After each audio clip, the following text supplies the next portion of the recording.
En Israël, ils sont appelés Arabes israéliens.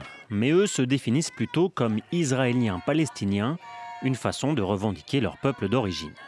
Depuis quelques semaines, des rassemblements sont autorisés dans le nord d'Israël, où vit une grande partie de la minorité arabe du pays. Pour les manifestants, avoir pu s'exprimer dans la rue est déjà une victoire. Depuis le 7 octobre, la société palestinienne en Israël a été très opprimée par les autorités. Nous n'avons pas pu exprimer notre solidarité avec le peuple de Gaza.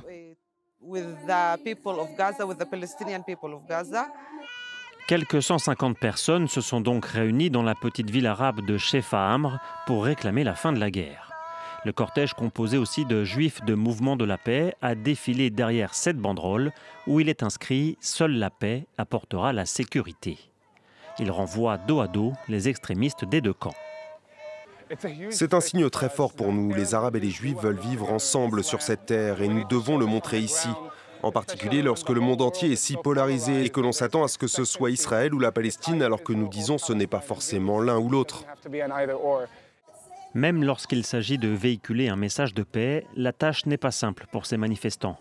L'ONG Mosawa, qui veut dire égalité en arabe, a constaté une hausse des discriminations systémiques à l'égard des citoyens arabes d'Israël, comme les arrestations ou les agressions.